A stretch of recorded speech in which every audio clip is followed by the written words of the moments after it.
So what do you notice about that video? A couple things. They're not there to have a conversation. They are completely unhinged. They're lunatics. They don't want to have any sort of dialogue or back and forth or debate.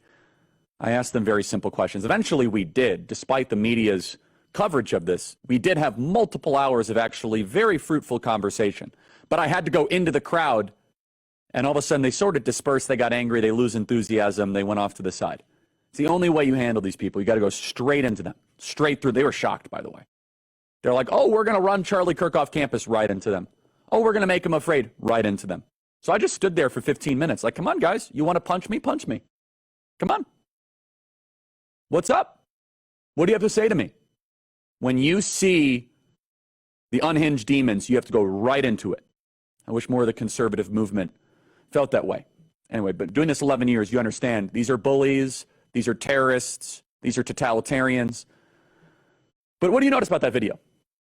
Almost every single one, minus a couple, but actually not, well, yes, but not really, I'll explain in a second, of the people that were heckling me, that were out of control, were biological women.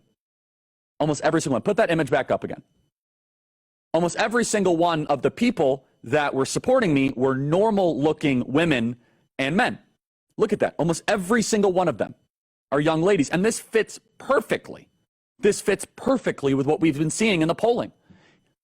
The contamination, the toxin, the germ of feminism continues. Young ladies are depressed at levels we've never seen before. They are lacking purpose, and they are angry. Colleges have an expertise in weaponizing the anger and the bitterness of young women. And you see that image there, relentlessly screaming at me. Quite honestly, we have empowered the rage of the young female. We've told them that the world is against you. And hilariously, they should be my biggest fans. But they're not. I'm actually fighting for biological women. I am fighting for the idea of the separation between the sexes. And instead, they're angry at me because they need to be angry at something. So a couple things on this. How many of those young ladies that screaming at me have strong father figures in their life? Almost none of them. Mad at dad is the jet fuel of bitter female activism on college campuses. Number two, how many of them have ever had a serious or solid relationship with a normal man? Almost none of them. That's why they become lesbians or they become trans. Almost all of them were lesbians or trans. And a lot of the men they look around, they're told, and they would tell us this, they would say, all men are terrible, all men are evil, all men are rapists. And they are taught this by other bitter, angry professors. So they're missing something. There's a huge void. And the teachers instruct them, the teachers tell them, the teachers indoctrinate them. And by the way, not just screaming, they were actually barking at me. And by the way, we're getting a lot of emails. Charlie, how do you handle this? How do you do this? It doesn't bother me at all. Blessed are you if you are persecuted in the name of me or truth. I actually get a kick out of it. I really do. And by the way, I also get a kick out of it because the media is so dishonest. No spin, no BS. I have videos to prove it. There was far more love than hate there.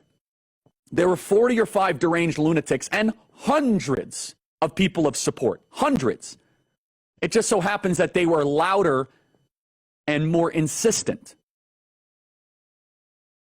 Here's a little bit more of a taste here. By the way, anytime that you are these people try to intimidate you, they try to go after you, you have to go into the crowd. I'll actually play this after the break. I don't have time for it. As thehill.com reported a couple weeks ago, the future of the Republican Party is in young men. The future of the Democrat Party is in young women. And I saw that play out firsthand yesterday at NAU, Northern Arizona University. These young ladies, I have some sympathy for them. I don't want to overly play that card with compassion because they were acting like petulant children. But they need men in their life. They need a strong father figure or a partner. Otherwise, they're just going to keep on screaming at the sky in bitter rage.